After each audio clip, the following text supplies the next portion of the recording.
Hi, my name's Cameron Carlson with AnimeLocation.tv. I'm here at Matsuricon 2023 with Miss Natalie Rose. Hello. Natalie Hoover Rose. Either way, we're having a good time.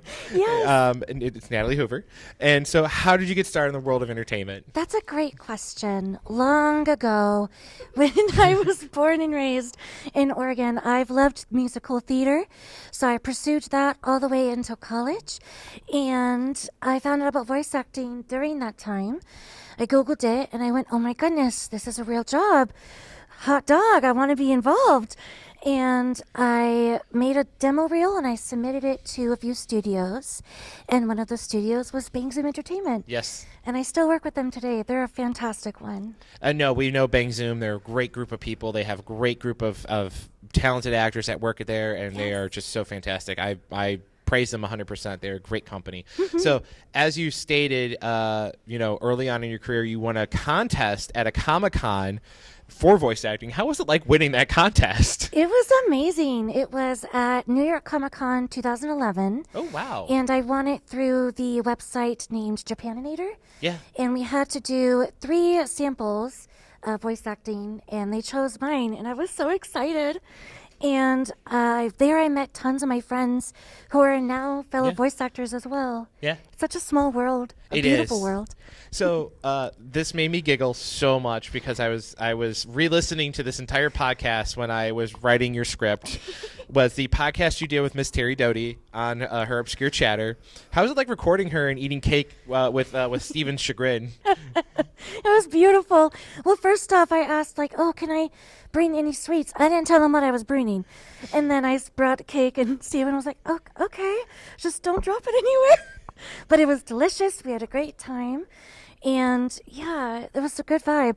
If you can watch Obscure Chatter, or not watch, listen to Obscure Chatter podcast, you really should. It's a really good behind the scenes of everyone we know. Actually, well, the reason I'm in his chagrin was being as an audio guy. Yeah. And I was like, well, ASMR is a thing.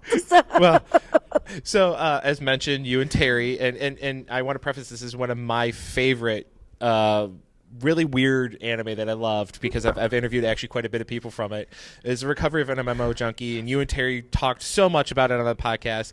And again, this is the fun part, is that you were doing a dual kind of character because Jesse James Greeley was your alter ego in the show. So what was it like when you were like, oh, I play Jesse's character in the game, and then Jesse plays Jesse in real life? So like, what was it like doing that? Well, it's interesting because Jesse and I have voiced on par together multiple shows. So when I found out it was Jesse, I was like, oh my gosh, what a full circle story. I'm all into it. And our voices have such beautiful vocal patterns to it that the director, Clifford Chapin, I was like, thank you so much. Like, this show's beautiful. And honestly, that show touched my heart, and I'm blessed for that year. That's the second time somebody's brought up Clifford today, so I think he gets a lot of praise in the industry. Yes. Yeah, Clifford's a great guy, especially his Flaming Lips audition, if anybody ever wants to know about that. So you also worked on the very LGBT show called Citrus alongside one of our personal friends, Miss Amberly Connors. Yes. She's actually from here in Ohio, actually. Oh my gosh. We actually went to the same high school together. What a small world. She's 4 years younger than me, so I didn't actually go to high school with her. It was like that weird, like, she was in one part of the building and I was in another. So it was really funny, like, years later, I'm like, oh, that's right, we went to high school together one brief year. So you were a true senpai. So what? So what was it like working on Citrus? It was amazing.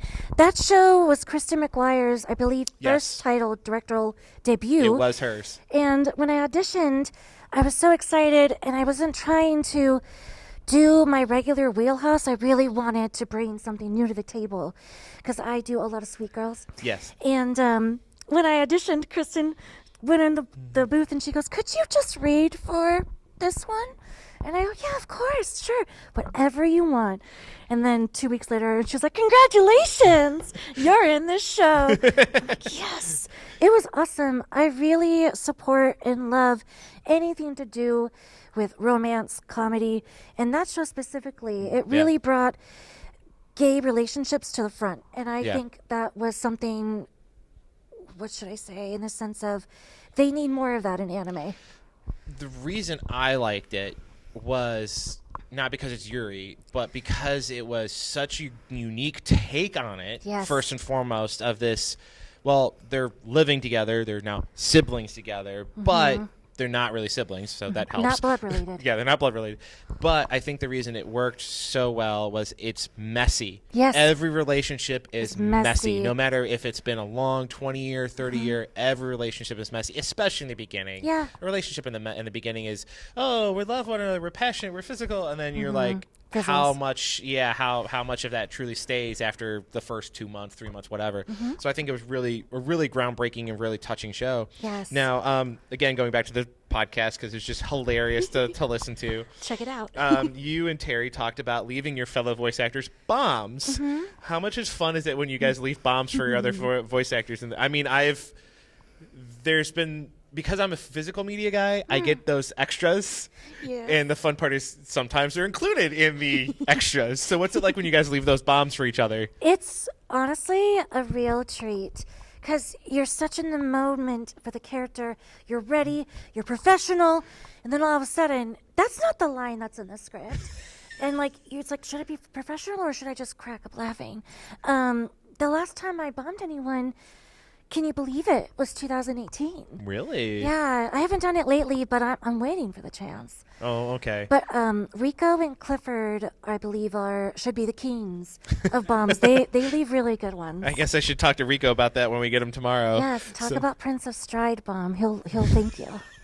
So one thing I think a lot of people don't realize is that, Walla is still a really critical part of the anime industry, and you work on Walla. How much fun is it to improvise those lines? Like, hey, that guy's in the background. Just say something funny. Like, what's it like when you get to do Walla? That's the best, honestly, because we're so separated when we record. We're never together unless it's Walla. And that's where your true improv skills shine. Correct. And I think that's the tip of the iceberg of how far can I go in the sense of what is this character eating? What are they doing? And you have to be specific, like, are they in high school? Are they in college? Are they on the street? I know for my Walla sessions, I always focus on my character, especially if they're in high school, eating their bento box. Yeah. And it's either, oh, yeah, I got some moiboshi, I'm so excited, or, oh, no, I only got a sandwich. Yeah. So I love Walla, and it gives me the opportunity to see my other friends. No, like I said, I think Walla, the funny part is, when those bombs accidentally get through, and it's just like that random line that you're just like, You're like, where does that fit? Like the character's running into school, and all of a sudden you hear in the background, it's like where do these? And they somehow get through, and you're just like, really? Like that's the line that gets chosen? Okay, that was the winner. Yeah, that's what I'm getting at. So again, we love this. John is a cat guy. He has several cats himself, and we're going to talk about. One of my favorite things that came also from the interview with you and Terry was you discussed that your cat is very plump, and how is it? Word. Yeah, and how is it? Well, you used the word on the podcast. That's why I laughed at it. Yeah, your plump cat. What's it like having we had to do all this home recording for a while. What was it like having that nice companion with you? Oh, it was so nice, honestly, and. Right now, we're separated, but I can't wait to see him again. My cat's name is Theodore. He is very rotund. It's not my fault. He was born that way. The funny part is whenever I think of a rotund cat, I always think of Gus Gus from Oh, Cinderella. yes! Just because Gus Gus is so sweet and pure, and he goes, Gus Gus, Gus Gus. So whenever I see a very plump animal, I just think of Gus Gus. Because they're just happy. They're just happy little animals. He honestly helped me a lot through COVID, and especially with home recording. At first, it was really difficult because he thought I was trapped in the closet. So he would claw at the closet and meow, meow, meow. And I had to explain to him, look around, I'm safe, it's okay. He just loves you. Yeah, he loves me, and I love him. He's such a good baby. and honestly, if I could have him in the booth, that'd be great. But he he'll sleep and snore. So I can't have any of that in my takes. No. But it's embarrassing, though, because when I do record and he's sleeping, I have to wake him up so he doesn't bleed into the tracks. Yeah. And I'm like, my son, you're a little loud today. Calm down the snores. we love animals. I'm a cat. I'm a dog guy, so Yes. I love my big dogs. I love my family. My brothers have gotten big dogs. So the first big dog we got was a Dane. Oh. He lived to be 12 actually. So he lived really long for a Dane. What a good life. Yeah, and then his little brother, and I call him little only because he looked small next to the Dane.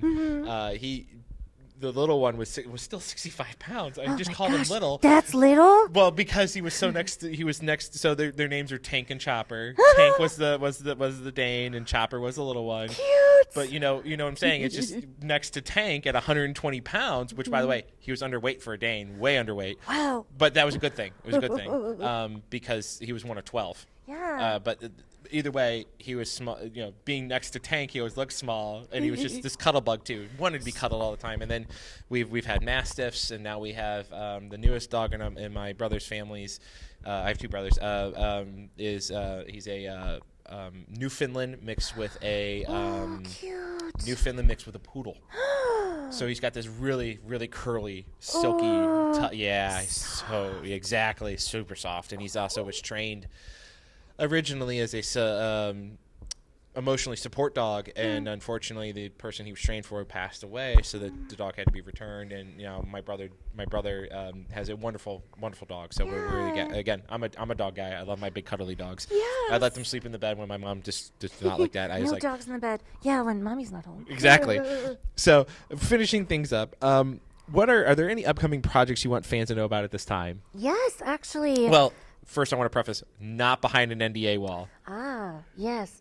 Yes. I had to remind you of that one. I was like, yeah. Yes, I'm in a mobile game called Path to Nowhere.